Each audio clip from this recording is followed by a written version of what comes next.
ওকে, আজকে আমরা দেখব সোয়াপিং সম্পর্কে। সোয়াপিং, তাই আমি সোয়াপিং সম্পর্কে গত ক্লাসে আপনাদেরকে একটু ধারণা দিয়েছিলাম। সেটা হচ্ছে সোয়াপিং মানে হচ্ছে এক্সচেঞ্জ করা, জায়গা পরিবর্তন করা।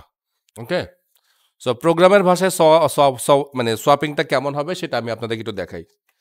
সো আমি একটা ভেরিয়েবল ধরলাম, let x equals to say 20 and let y equals to আমি ধরলাম সে 30।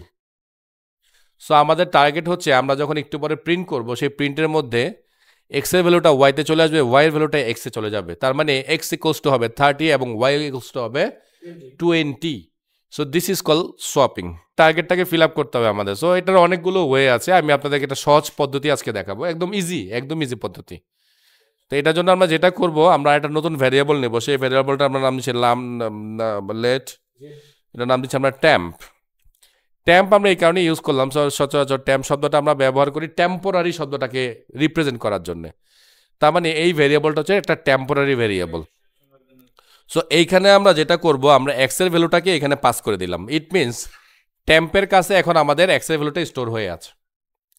ওকে, দেন আমরা এখানে যেটা করব, আমরা এখানে বলবো এক্স ইকুয়ালস টু ওয়াই। এটার মানে হচ্ছে ওয়াই এর ভ্যালুটাকে এবার আমরা এক্স এর কাছে ট্রান্সফার করে দিলাম।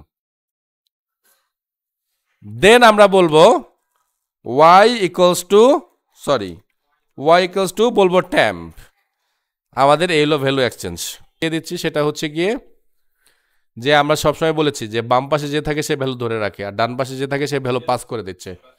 তাহলে আমরা যেটা করলাম যে ট্যাম্প এক্স এর ভ্যালুটাকে এখন ধরে রাখছে। তার মানে এক্স এর ভ্যালুটাকে এখন আমরা চাইলে চেঞ্জ করে ফেলতে পারি। তা আমরা কি করলাম, এক্স এর মধ্যে নতুন ভ্যালু পুশ করলাম, সেটা হচ্ছে ওয়াই এর ভ্যালু।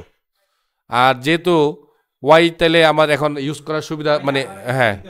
সো এবার আমি যেটা করতেছি, যেহেতু ওয়াইকে আর দরকার নাই, সো ওয়াইকে আমরা এখানে নিয়ে আসতেছি। ওয়াইয়ের কাছে আবার আমরা ট্যাম্পের যে ভ্যালুটা আমরা স্টোর করে রেখেছিলাম সেটাকে আমরা তাহলে পাস করে দিলাম। সো পাস করে যদি দেই, তাহলে আমাদের যেটা হচ্ছে আলটিমেটলি করলাম, আমরা রাইট করতেছি এক্স এবং Y.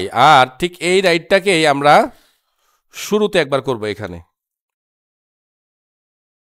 Okay, so let's run. আচ্ছা, সো আমরা যেটা করলাম একটু ফাঁকা দিয়ে দিলাম যেন আমাদের বুঝতে সুবিধা হয়। সো প্রথমে আমরা দেখতেছি এক্স এর ভ্যালু 20, ওয়াই এর ভ্যালু 30, আর পরের বার আমরা দেখতেছি এক্স এর ভ্যালু 30, ওয়াই এর ভ্যালু হচ্ছে 20। So this is swapping.